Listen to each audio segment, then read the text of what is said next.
Rui Barbosa DeVry. Educação de qualidade internacional. Cursos de engenharia, saúde e gestão em 3 campi. Laboratórios de alto padrão. Experiências internacionais exclusivas da DeVry, um dos maiores grupos de ensino do mundo. Venha estudar na Rui Barbosa DeVry, a melhor de Salvador, com padrão internacional. Vestibular 24 de janeiro.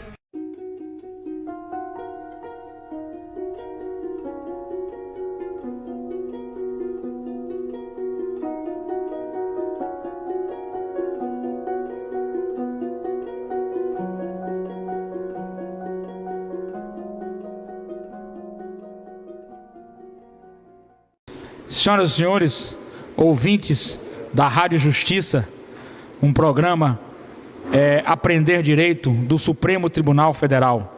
Estamos falando para o Brasil todo, para os nossos ouvintes. Quero agradecer à Rádio Justiça, aos nossos diretores, aos nossos colaboradores, enfim, Rádio Justiça, programa Aprender Direito do Supremo Tribunal Federal. E o tema que nós temos hoje é um tema interessante, que envolve direito tributário, poder de coercitividade do Estado na tributação e as consequências e efeitos psicológicos nos contribuintes, que recebem uma carga de pressão psicológica com referência à tributação. Então, os temas que nós escolhemos são definição de direito tributário, obrigação tributária, poder de coercitividade do Estado na tributação e os efeitos psicológicos nos contribuintes, que pode inclusive gerar a depressão, certo?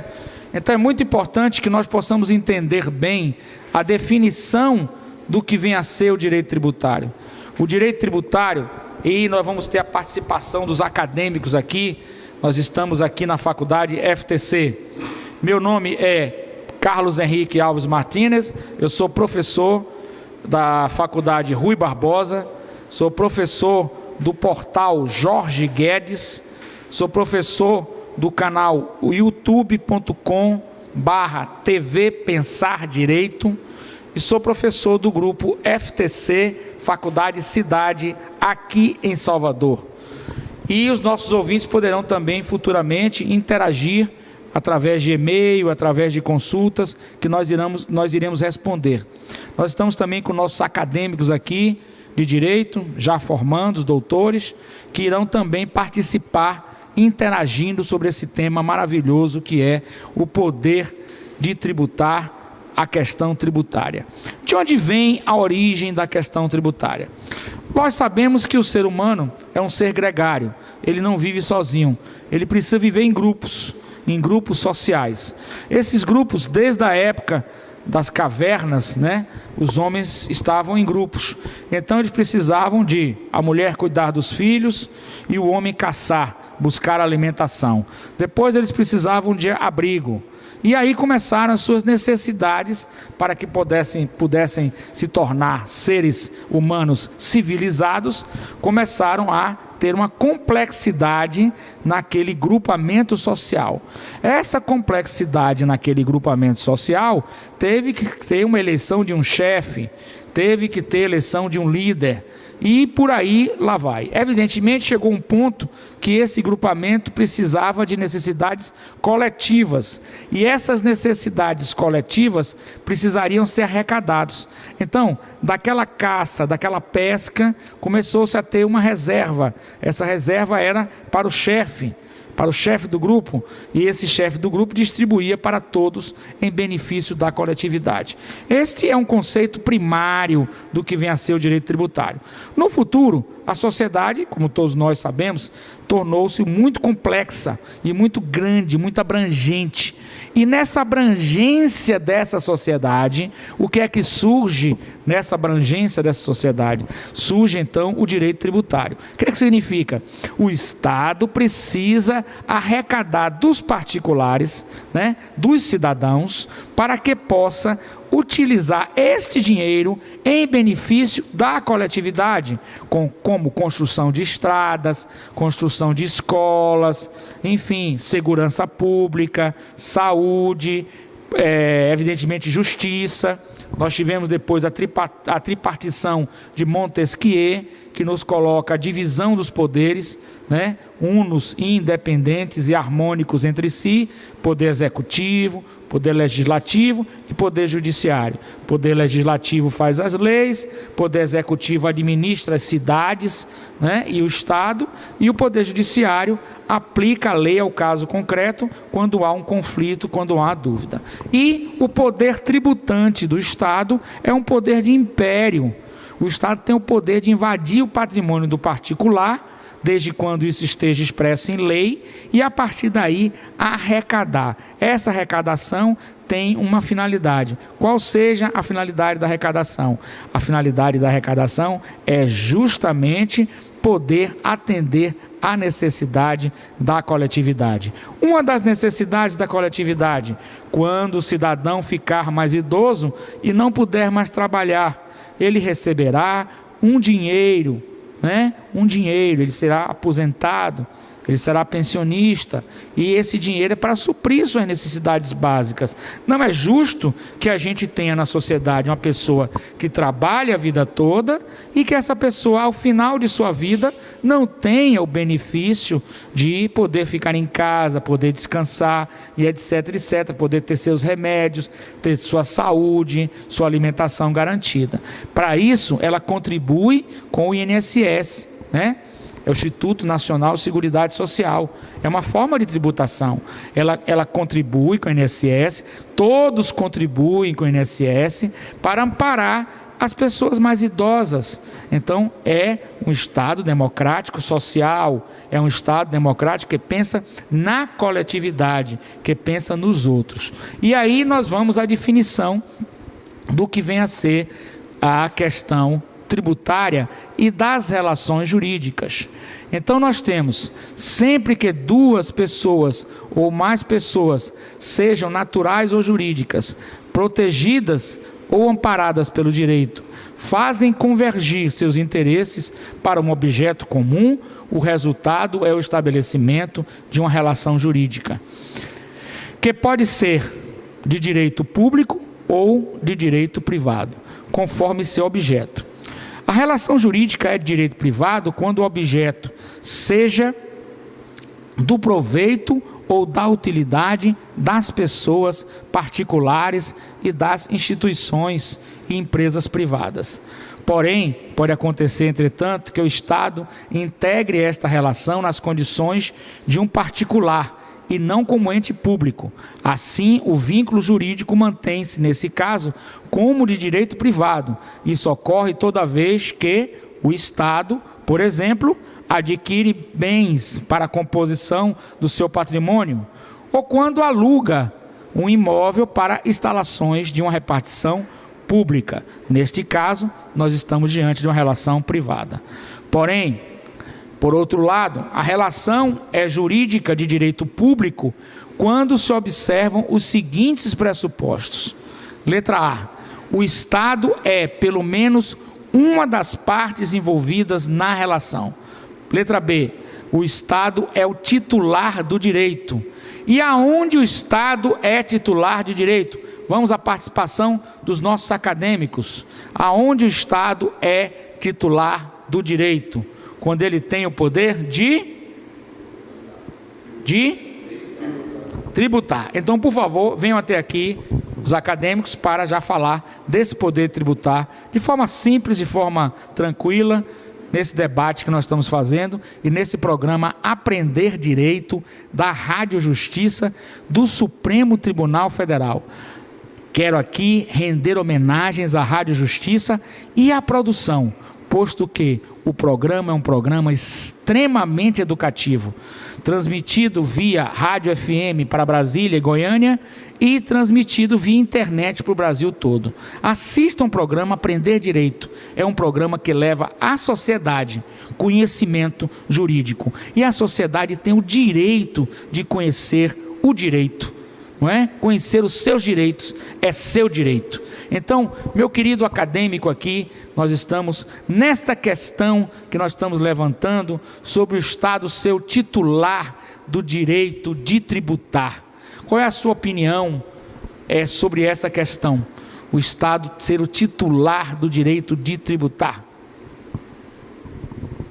Pode falar no microfone. Está aqui. Nobre acadêmico vai falar. Seu nome, por gentileza? Meu nome é Eli, eu sou acadêmico do nono semestre, último ano do curso de Direito aqui na Faculdade FTC. Olha um pouquinho mais alto. Tá ligado? O Estado, ele é o detentor do direito de tributar, ele ocupa o polo ativo dessa relação jurídica que o professor citou, em virtude do poder de império já adquirido, como o professor falou, desde os primórdios, sempre houve a necessidade de haver uma liderança. Com a tripartição do poder, houve a instituição de um líder, onde o Estado passou a liderar em favor do todo do coletivo. Com isso, com a imposição do poder de império, adquiriu o Estado o direito de ocupar o polo ativo da relação na questão de poder tributar. Isso, muito bem. Então o Estado, pelo poder de império, que é antigo, né, tem o poder de tributar, o poder de invadir o patrimônio do particular para tirar algo, e este algo é em benefício da coletividade. E mais importante, o poder de tributar é um poder que está baseado na lei. Não se pode tributar fora da lei. Isso é uma espécie de garantismo. Meu querido Guimarães, sobre esse garantismo, é importante que você dê essa opinião. Porque se não houvesse o garantismo, nós estaríamos o quê? À mercê também do Estado. E isso não é interesse, inclusive do nosso egrégio Poder Judiciário. Eu quero aqui render homenagens pelo programa que vem sendo feito pelo Supremo Tribunal Federal, que é o programa Começar de Novo. É um programa que eu rendo homenagens ao ministro do Supremo Tribunal Federal, Sua Excelência, ministro doutor Ricardo Lewandowski. Ele tem feito, é um entusiasta no programa Começar de Novo, mudando um pouco assim de polo, no sentido de que o preso possa começar sua vida após deixar o cárcere. Começar com a profissão, começar para se tornar um trabalhador e não voltar a reincidir. Eu mando uma homenagem também à doutora Maria do Socorro, do Tribunal de Justiça do Estado da Bahia, que está empenhada nesse processo, é o processo Começar de Novo, e aos ministros do Supremo Tribunal Federal. A Rádio Justiça tem colaborado muito com isso. E o nosso programa Aprender Direito é justamente um programa que leva à sociedade uma informação clara, precisa, uma informação simples, para que a nossa população possa entender o direito, aprender o direito e ser conhecedor dos seus direitos para poder exercê-los de forma melhor. Meu querido Guimarães. Olá, eu sou Valdenir Guimarães, acadêmico do nono semestre também do curso de Direito.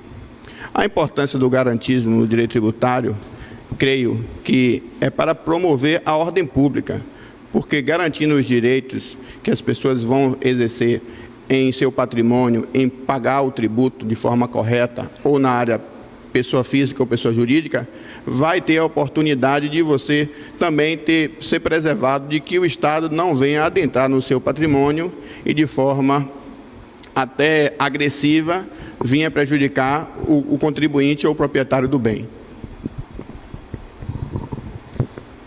Nós estamos encerrando esse bloco, falta um pouco tempo, e no próximo bloco nós vamos falar um pouco sobre obrigação tributária, poder de coercitividade do Estado na tributação e os efeitos psicológicos nos contribuintes, que pode inclusive gerar o contribuinte à depressão.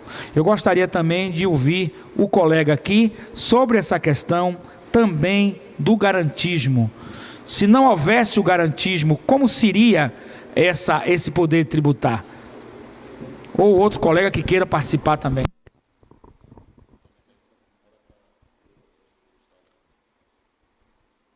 Pode falar.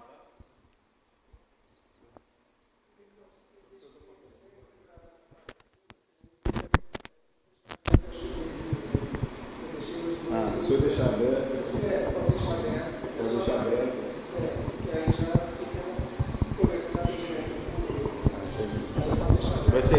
Na definição, a pergunta fica fácil.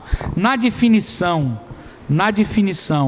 do poder de tributar, na definição do poder de invadir o patrimônio do cidadão, conforme o nosso querido Guimarães também falou aqui nesse encontro que nós estamos fazendo no programa Aprender Direito. É necessário, então, como ele falou, a legislação. Fora da legislação, nós teríamos o quê? Que situação poderíamos ter nessa questão? Se não houvéssemos esse garantismo, se não houvéssemos essa legalidade, se não houvéssemos o nosso honrado Poder Judiciário para coibir até mesmo os abusos do Estado. Porque o Poder Judiciário, ele tem esse papel. Meu querido, suas palavras.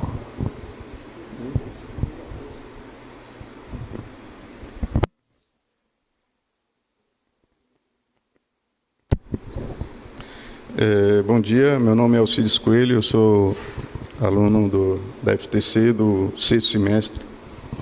Eu acho que fora a lei seria só o uso da força, para garantir, no caso, que o Estado pudesse fazer o que realmente é necessário, a arrecadação dos tributos para a manutenção dos seus órgãos, das suas atividades, para assistir a sociedade no que diz respeito à assistência médica, ou seja, o direito de ir e vir, a manutenção no que diz respeito à educação também, Então, eu acho que fora o direito, a única possibilidade seria o uso da força. O que não é nunca recomendável num Estado democrático, que nós estamos vivendo.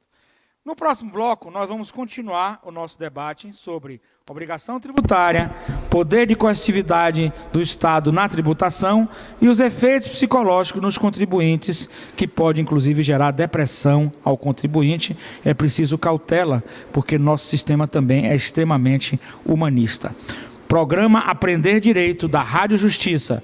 Meu nome é Carlos Henrique Alves Martínez, professor da Faculdade Rui Barbosa, professor do portal Jorge Guedes, professor do youtube.com/TV Pensar Direito, professor do grupo FTC Faculdade Cidade. Às suas ordens e até o próximo programa. Fique conosco. Aprender Direito, uma forma de educação, um programa educacional, para que o senhor e a senhora saiba, conheça os seus direitos.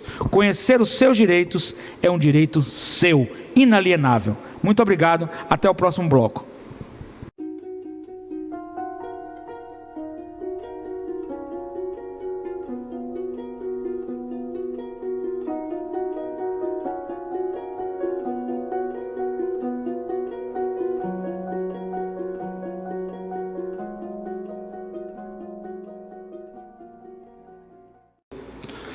Bom, continuando o nosso bloco, no nosso programa Aprender Direito, da Rádio Justiça, uma rádio que preza pelo processo de excelência da informação. Uma informação qualificada, uma informação científica, uma informação esclarecedora à sociedade, aos nossos ouvintes no Brasil. Parabenizo mais uma vez a direção da Rádio Justiça e aos nossos colaboradores da Rádio Justiça. E é uma honra para mim estar na Rádio Justiça no programa Aprender Direito. Meu nome é professor Carlos Henrique Alves Martinez, eu sou professor da Faculdade Rui Barbosa, em Salvador, sou professor do programa Jorge Guedes, portal Jorge Guedes na internet, e do canal youtube.com/TV Pensar Direito, e sou professor da FTC e da Faculdade Cidade, que fazem parte do mesmo grupo, aqui em Salvador, Bahia. Então sejam bem-vindos ao nosso programa Aprender Direito, da Rádio Justiça, um programa extremamente educacional, que visa levar ao senhor e à senhora conhecimento sobre direito. Conhecer o seu direito é um direito inalienável seu, porque o cidadão que conhece o seu direito exerce melhor a cidadania. Estamos aqui, nossos ouvintes, continuando, e aqui também ao vivo, programa Jorge Guedes. O ponto C, que seria a relação jurídica de direito privado, porque a relação jurídica de direito público e de direito privado. Nós temos aqui a relação jurídica de direito público, quando se observam os seguintes pressupostos, Então nós temos a letra C, que é o interesse tutelado pelo Estado, que é o interesse da coletividade.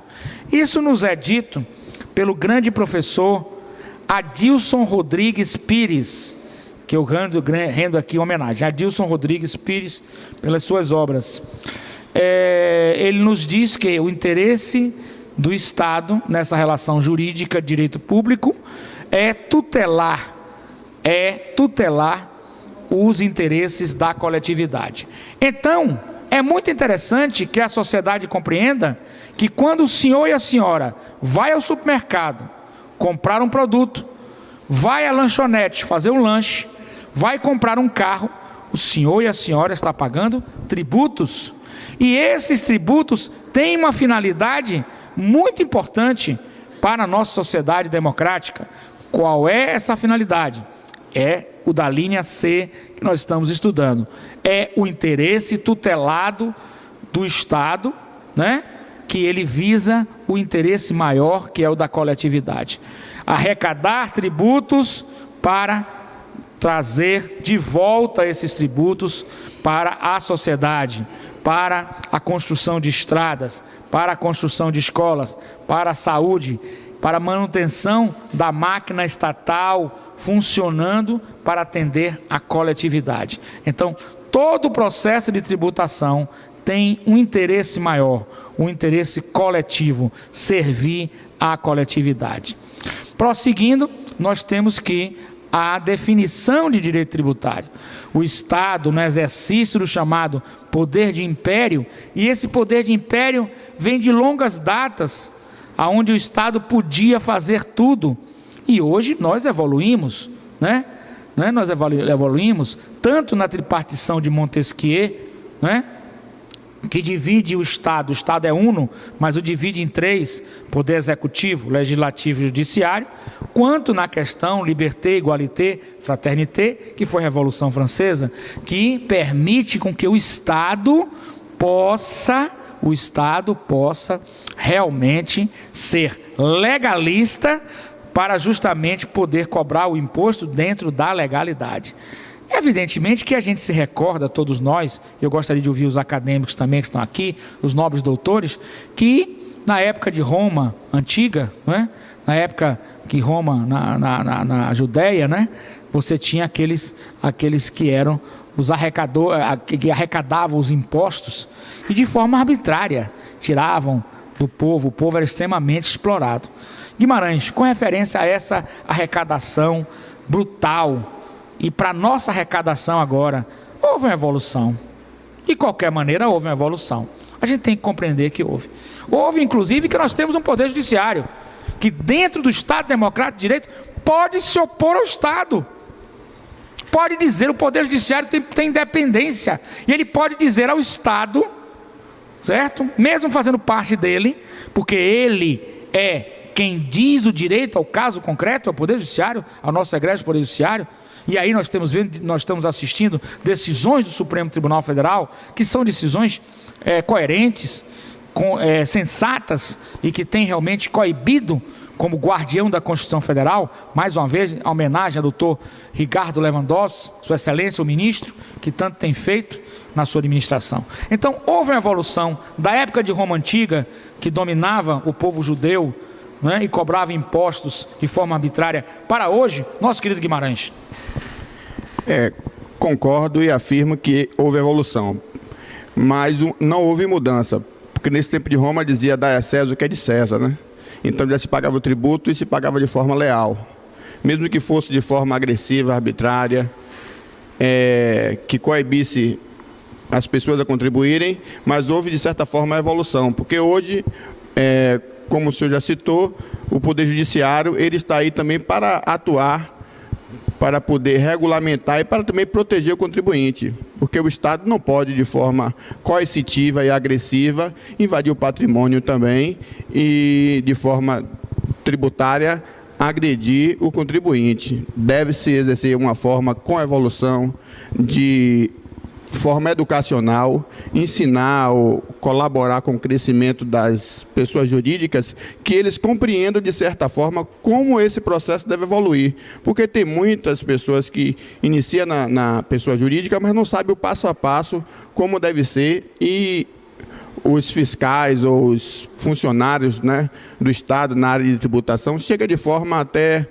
constrangedora e agressiva, causando esse choque na pessoa que está ali sofrendo esses futuros traumas que o senhor vai citar à frente da depressão, da ansiedade, do transtorno do pânico. Então, o Estado, de forma parceira, deve colaborar, e eu creio que tem feito isso através do SEBRAE, através de outros órgãos, incentivar a contribuição, incentivar que a contribuição seja legal e mostrar o passo a passo. Perfeito, Guimarães.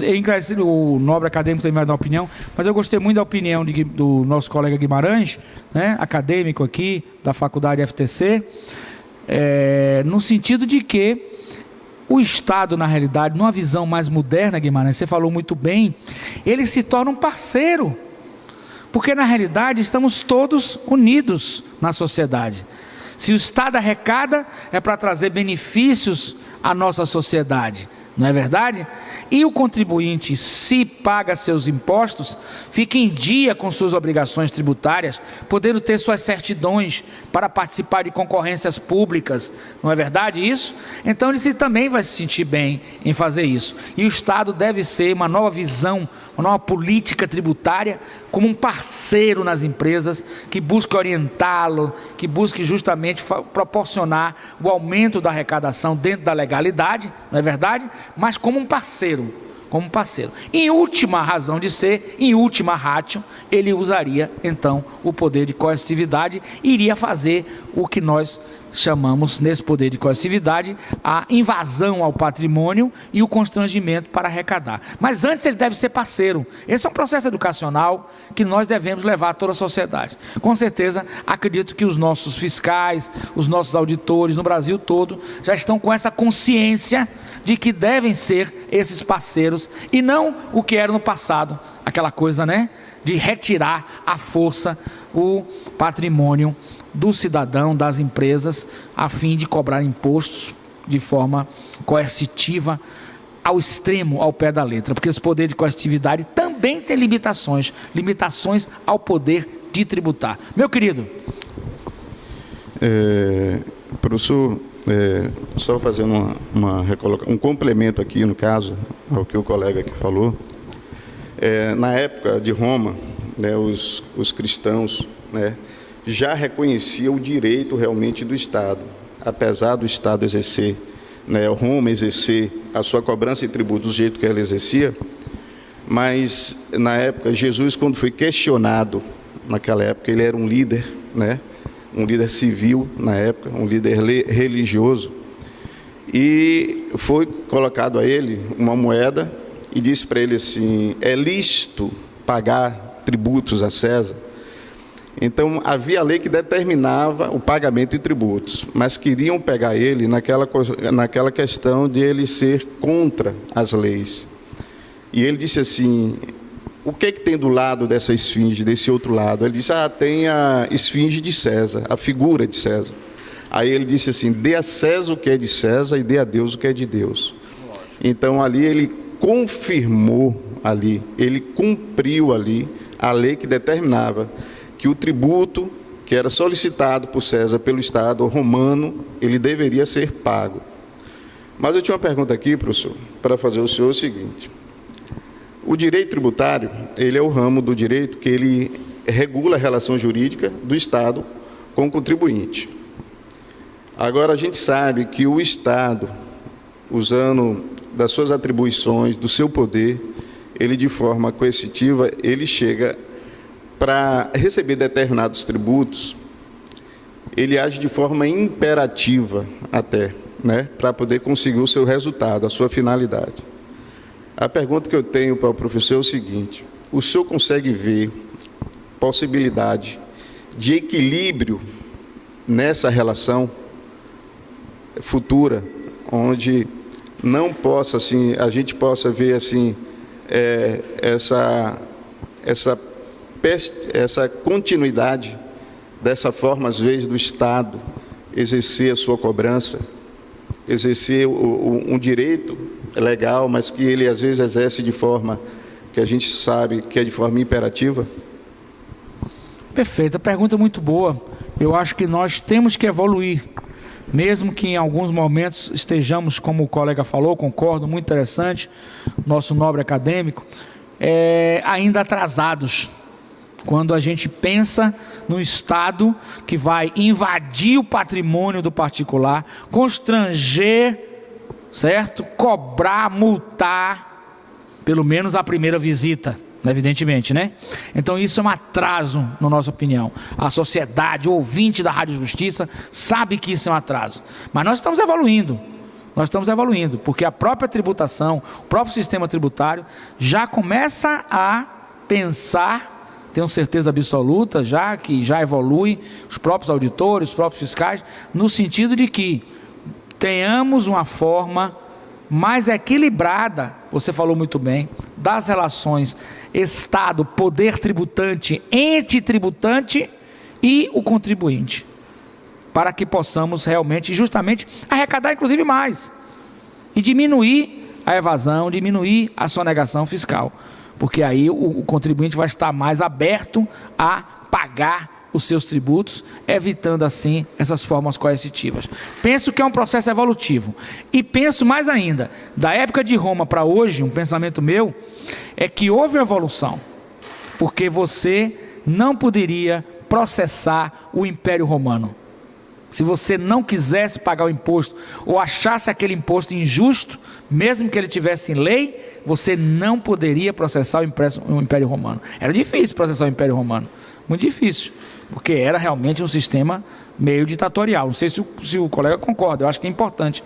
E hoje não, hoje nós podemos, através do nosso Poder Judiciário, e nós temos aqui o nosso, por excelência, o nosso Supremo Tribunal Federal, que é um colegiado, a instância máxima do nosso egrégio Poder Judiciário, que é o guardião da Constituição Federal. E tem coibido sim, cobranças abusivas, cobranças arbitrárias, cobranças que não estejam dentro da lei, né, e que atinjam o contribuinte. Com certeza absoluta, isso tem ocorrido de forma contundente no nosso Poder Judiciário. Então, penso que nós estamos evoluindo. Eu penso muito que o poder tributário no Brasil e no mundo está evoluindo. Lógico que existe a diferença entre o real e o ideal.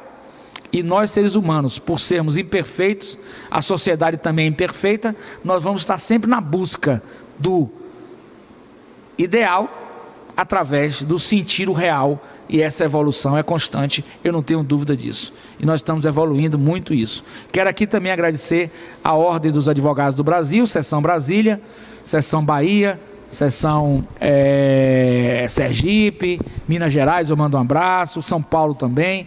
E através do advogado, que é o baluarte da sociedade, é que esse advogado permite a liberdade de poder peticionar contra o Estado, contra uma arbitrariedade que o Estado, por algum motivo, esteja cometendo na cobrança de tributos. Mas também, por outro lado, não vamos ser pessimistas. Acredito muito que a própria fiscalização, o próprio poder tributante, os entes tributantes, já estão, com certeza, Guimarães, pensando muito em formas de arrecadação que não sejam tão coercitivas, que não sejam tão constrangedoras, porque sabem os especialistas de que essa forma arrecada muito mais impostos do que a outra forma. Tenho certeza que Guimarães tem essa experiência para nos passar.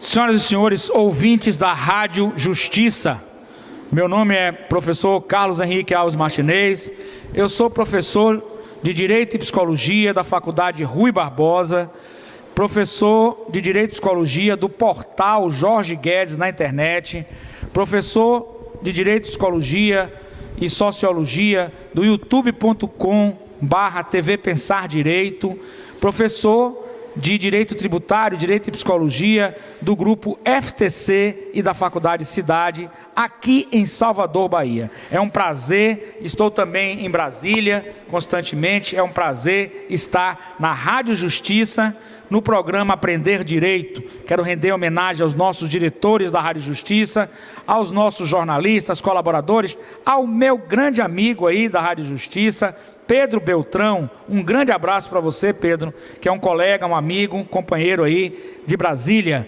E eu estive a semana passada em Brasília, vou estar novamente na semana que vem, e é um prazer estar com nossos ouvintes da Rádio Justiça.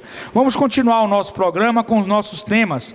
Nós já tínhamos falado sobre a definição do direito tributário, a obrigação tributária, não é? Que essa obrigação se forma através da CDA, que é a certidão da dívida ativa. Ela é emitida pelo órgão, né?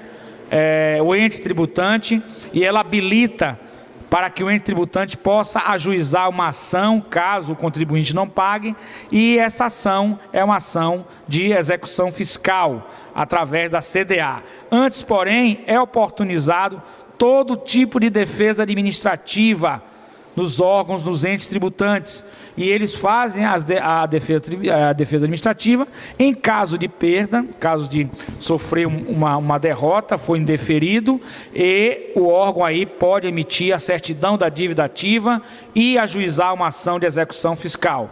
Evidentemente, já foi dito que o contribuinte, o senhor e a senhora, pode combater essa ação de execução fiscal através de diversas ações, dentre elas a ação anulatória da CDA, certidão da dívida ativa, porque ela não contém os pressupostos, os pré-requisitos legais, quais sejam liquidez, exigibilidade e certeza.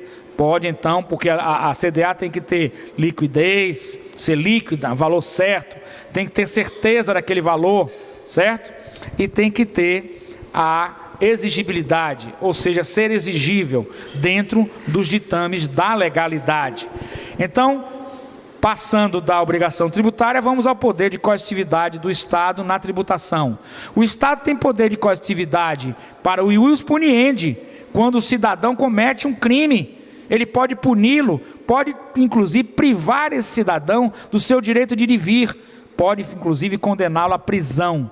Também pode cobrar tributos. Então é um poder de coercitividade do Estado na tributação. E até que ponto esse poder causa, se mal exercido, se ultrapassado esse poder, se ultrapassado as limitações do poder tributar, ali Omar Baleeiro, que falava isso muito bem, ele pode então gerar efeitos psicológicos nos contribuintes, como por exemplo, nós vamos falar um pouco da depressão, já que eu tenho implantado nas faculdades de Direito, gostaria muito de estar na Rádio Justiça, como estou no programa Aprender Direito, ao longo desse desenvolvimento desse programa, ao longo deste ano, que possamos estudar também a questão do direito e da psicologia, porque o direito não sobrevive sem a psicologia.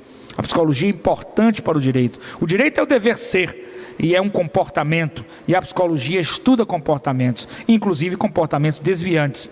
Podemos falar de um comportamento desviante para quem sonega impostos? É uma interrogação. Acredito que sim. O senhor e a senhora, o nosso ouvinte da Rádio Justiça, do nosso programa Aprender Direito, é que vai nos dar, vai trazer esse debate para conosco. Estamos aqui também com os acadêmicos que irão fazer perguntas. A nobre acadêmica também, que vai se manifestar, não é? A nossa formanda em Direito. Querida. Bom dia, meu nome é Baiana, da Faculdade de Tecnologia e Ciências, FTC, 9º semestre de Direito.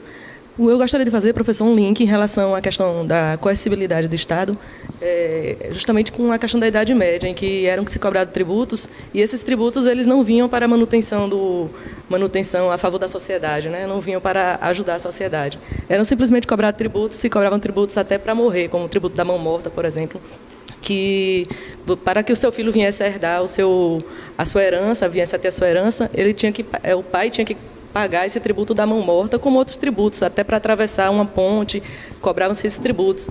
E nada vinha, não tinha um retorno para a população, que hoje vemos uma vantagem em relação aos tributos que são cobrados hoje, porque a população tem esse retorno do que é cobrado, a nível de segurança, de dar mais segurança, mais saúde, enfim. Então, mas também há as limitações.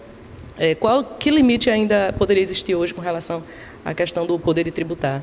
Nós vemos os limites com relação aos próprios princípios do direito tributário, né? A questão da legalidade, que tem que advir de uma lei, mas também há a forma de cobrança, como é cobrado, visto que o cidadão, o contribuinte, ele não passa nem por uma fase de conhecimento, ele já vai direto para a fase de execução. Então, seria um abuso de direito, poderia causar consequências a esse contribuinte, né, danos morais. Que tipo de reparação civil esse cidadão poderia vir futuramente a solicitar do Estado em relação a ele não ter essa fase de conhecimento e direto para a fase de execução? Então, visto que o tributo hoje em dia ainda o cidadão ainda sofre com essa coercibilidade do Estado em relação à tributação. Perfeito, uma pergunta maravilhosa nossa acadêmica. Na realidade, quando se fala em legalidade, se fala dentro de um processo de legalidade. Se o processo do direito tributário é um processo que ele já vai através da certidão da dívida ativa, não é isso? Ele já vai entrar com ação de execução fiscal. Se a lei determina isso, em tese ele está dentro da lei. Porém, ele difere de outros processos judiciais, como por exemplo o colega nos falou na aula, na questão do direito do consumidor, em que existe uma audiência de instrução e etc, né? E a própria Constituição Federal diz que nenhum direito ou lesão ou ameaça a direito poderá deixar de ser apreciada pelo Poder Judiciário. Então, na realidade, nós precisamos e aí requer uma mudança na legislação, porque a legislação hoje é assim, nós precisamos mudar uma legislação para oportunizar, para que essa legislação nova possa estar em sintonia, possa estar em reciprocidade, possa ser recepcionada melhor pela Constituição Federal. Constituição da República Federativa do Brasil de 1988, que garante o que ao cidadão? Contraditório, ampla defesa, devido processo legal e uma série de coisas. Uma pergunta só, e aqui eu não estou aqui para, digamos assim, afirmar, até porque nós somos, né, estudiosos e doutrinadores. Será que ao fazer um processo de execução fiscal direto, sem passar por um processo de conhecimento, é uma indagação minha, né? Eu sou ousado ao fazer a indagação, não é verdade? Será que nós estaríamos ferindo o devido processo legal, o contraditório e a ampla defesa, expressos na Constituição Federal de 88? Expresso na Constituição Federal de 88, não é verdade? Será que nós estaríamos ferindo direitos e garantias fundamentais do cidadão? É uma interrogação para estudos, para pesquisas e para levar para o senhor e senhora, que é o nosso ouvinte da Rádio Justiça, não é? Da qual eu sou professor do Jorge Guedes, portal Jorge Guedes, como sou professor também da Rui Barbosa, sou professor também da Faculdade FTC e da Faculdade da Cidade, né, bem como da FACEI, Faculdade Einstein, na pós-graduação. Então é importante que a gente faça esse tipo de reflexão, para que nós possamos aprimorar a forma de tributar. E mais, e está o Guimarães também aqui, concorda comigo, da forma também da gente buscar uma parceria, uma integração entre o fisco e entre o contribuinte, para que possamos deixar essa forma coercitiva como última razão de ser, última ratio. Eu tenho certeza que nessa parceria, Guimarães, a gente arrecada mais, o Estado arrecada mais e o contribuinte se sente menos, digamos assim, onerado, menos, digamos assim, forçado, menos oprimido, certo? E com certeza passa a ter consciência de que há necessidade de tributar. A questão de tributos também já é dito no meio político, requer uma reforma da tributação, do direito tributário. E poderíamos incluir na reforma essas novas medidas, essas novas colocações, que é interessante. Com certeza sua pergunta é muito válida. Mas no momento, o mecanismo legal, né, o procedimento legal é este. E a gente, como legalista, tem que segui-lo. Porém, filosoficamente, né, ele fere um pouco da isonomia da relação do Estado com o particular. Fere essa isonomia, né, de uma situação do particular para com o particular. É uma situação do Estado para com o particular é outra. Então esse é um resquício do poder de império, do poder do Estado todo império, todo poderoso, que podia tudo, e etc, etc, etc. Por isso que eu digo, o nosso Poder Judiciário, o nosso egrégio Poder Judiciário, e aí rendo homenagens ao Supremo Tribunal Federal, na pessoa do queridíssimo doutor Lewandowski, Ricardo Lewandowski, nosso presidente, de que temos evoluído, sim. Temos evoluído, sim. O Estado hoje evoluiu muito daquela época de Roma e de outras épocas passadas que nós tivemos no Brasil e no mundo também. Mas é um processo o processo de evolução da humanidade, do direito, né, é sempre aquele processo lento, mas nós estamos evoluindo. Evoluindo no direito tributário, evoluindo no direito da mulher, quando agora a mulher é protegida, evoluindo no direito dos homoafetivos, que vão ter seus direitos respeitados, sua integridade física, psicológica respeitada, e por que não o contribuinte ter a sua integridade física e psicológica respeitada. É muito importante essa colocação. E buscar o ente federado, o ente tributante, uma forma de tributação que faça o Estado e o contribuinte verdadeiros parceiros nessa forma de tributar. Há necessidade de tributar, não podemos viver sem a tributação. O contribuinte tem que pagar. Por que não fazer isso de forma mais conciliatória, de forma mais harmoniosa, de forma mais produtiva e que vise uma arrecadação maior? Meu querido. Meu nome é Fábio Machado, acadêmico de Direito do 9º semestre da Faculdade de Tecnologia e Ciência, FTC Salvador. Gostaria de fazer uma pergunta ao professor e posso estender isso aos colegas. Sendo o fisco uma herança da ditadura militar, que antecede o Estado democrático de direito, como tornar a tributação, como tornar a tributação mais humana, visto que o poder coercitivo do Estado, no meu ponto de vista, ele não se preocupa, né, com os efeitos psicológicos causados ao contribuinte. Perfeito, eu concordo com a sua pergunta e eu gostaria de abrir também para alguns colegas que queiram respondê-la também. A pergunta dele é excelente, porque o direito não pode viver sem a filosofia, o direito não pode viver sem a psicologia, o direito não pode viver sem a sociologia, né? O direito não pode viver extremamente positivado, de forma fechada, o direito não pode viver sem hermenêutica, né? Porque nós somos pessoas humanas, então tudo isso perpassa pela sua pergunta. Guimarães, você com essa resposta aí maravilhosa do colega, o nosso querido também pode fazer a resposta também.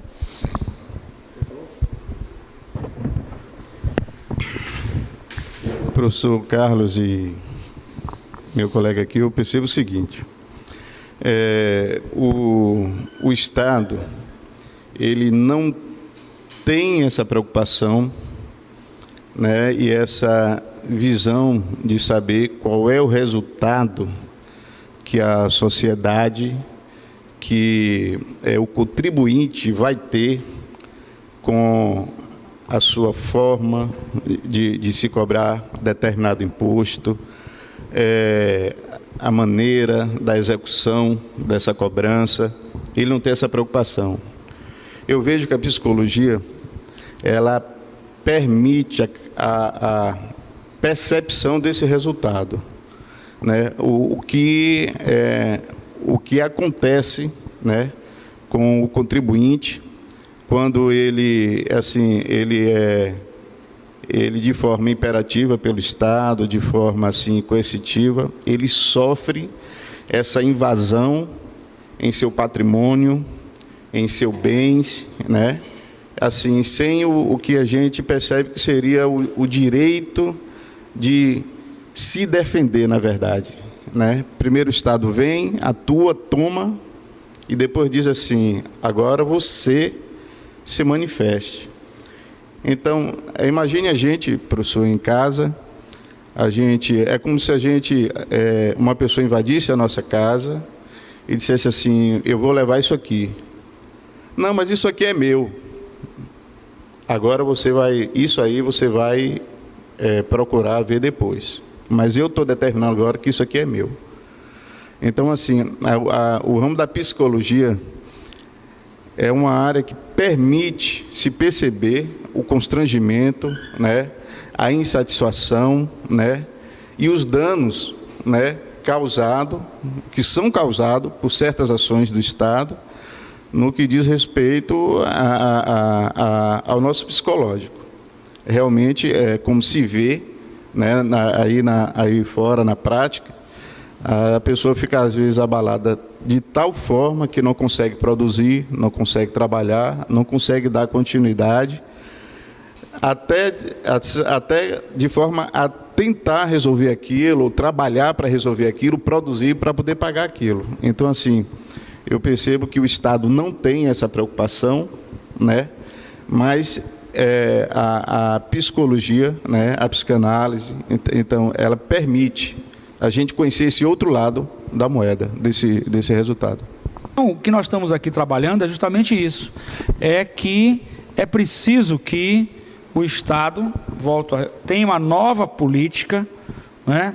Tenhamos uma reforma no direito tributário, para que possamos ter um Estado que possa arrecadar seus tributos, mas que possa, como o colega falou, ser mais humanista e que possa levar o empresário a continuidade. Eu acho que um ponto que o colega falou é muito importante para o ouvinte da Rádio Justiça, é muito importante, porque não esqueçam de uma coisa, os micro e pequenos empresários constituem uma grande arrecadação da nação, concordam comigo? Então, você perdê-los não é interessante para o Estado, não é?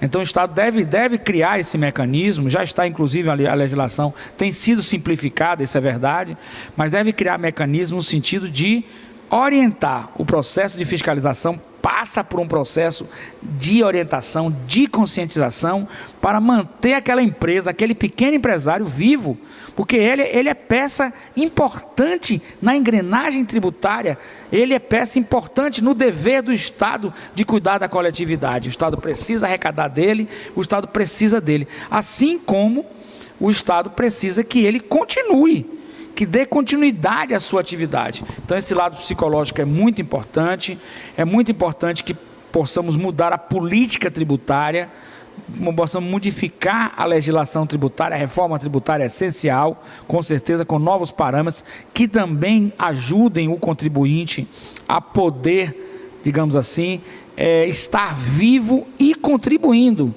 está mantendo a sua empresa e contribuindo.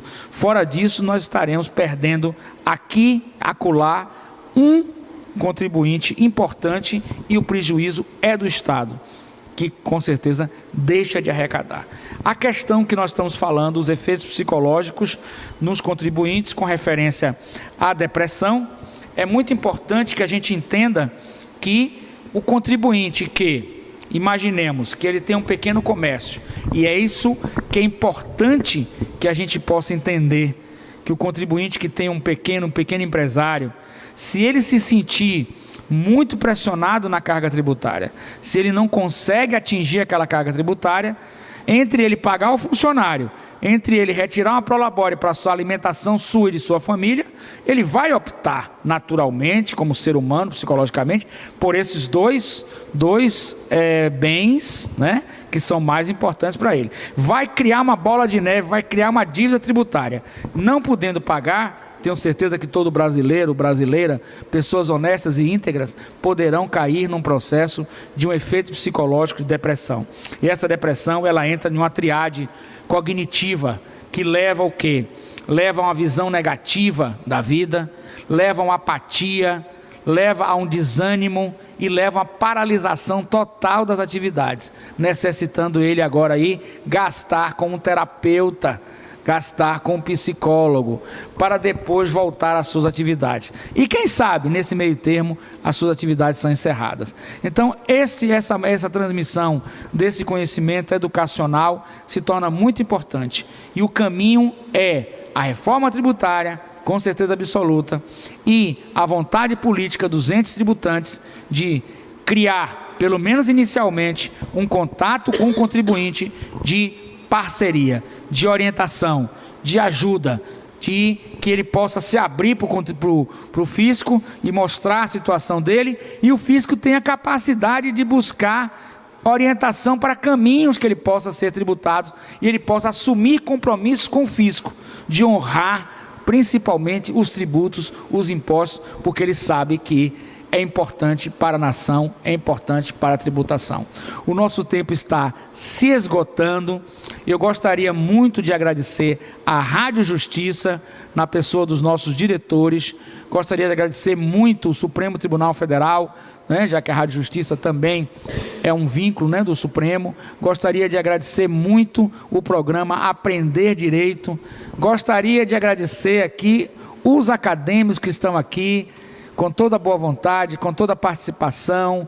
Gostaria de agradecer. E vamos ao nosso próximo programa, que nós vamos falar sobre a questão do crédito tributário e da obrigação tributária, e fazendo o nosso link com direito e psicologia. Vai ser o nosso próximo programa. Até lá. Muito feliz eu estou em poder participar do programa Aprender Direito da Rádio Justiça. E quero parabenizar a Rádio Justiça por ser uma mídia nacional, além de local em Brasília e Goiânia, através da Rádio FM, mas nacional. A Rádio Justiça promove um processo educacional, uma mídia que leva informação qualificada num processo educacional maravilhoso. Muito obrigado à Rádio Justiça, muito obrigado aos nossos ouvintes, muito obrigado ao programa Aprender Direito. Muito obrigado, até a próxima.